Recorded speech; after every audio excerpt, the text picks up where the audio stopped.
Sheikh, is it Islamically permissible for a daughter to temporarily distance herself from her parent? For example, limiting or post communication for a period of time when the parent is actually verbally abused, including telling her daughter that she is no longer her child.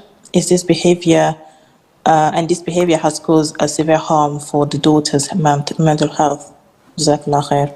I cannot evaluate such a situation because usually people who say such questions, 95% are simply fed up with their parents.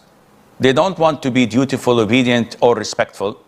And it's easier for them to formulate such a question and introduce few keywords such as abusive, mental torture, and hope for the best that the sheikh would say, no, you can distance yourself, you can boycott them, you can shun them, you can totally discommunicate with them, which is not true. The status of the parents in Islam is way, way up there next to Tawheed. When Allah says, وَقَضَى رَبُّكَ أَلَّا تَعْبُدُوا إِلَّا إِيَّهُ وَبِالْوَالِدَيْنِ إِحْسَانًا. Allah has decreed that you worship none other but Him and to be kind to your parents. One would say, okay, my parents are abusive.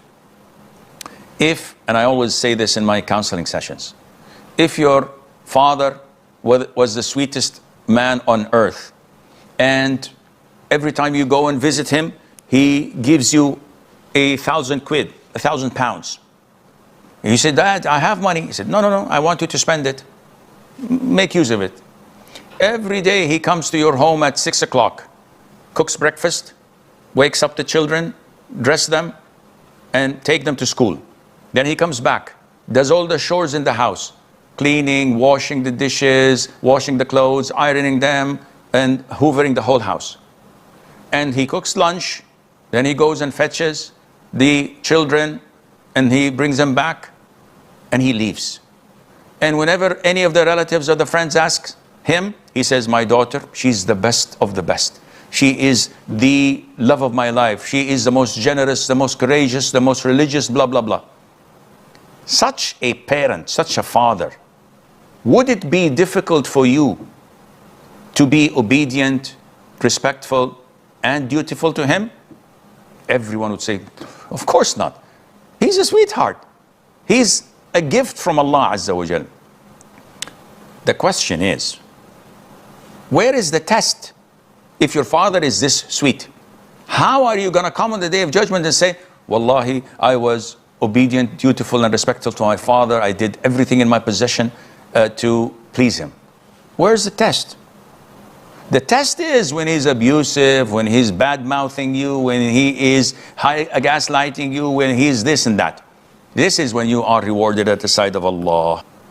My question was, if you post Islamic videos online, is it halal to make money off them? How do you make money out of that? Like if you do content with brands like selling clothes and stuff like that? No problem. If you're advertising for halal means, such as you do halal content and you on your channel is so famous, and then you advertise for halal products without lying with cheating, this is fine.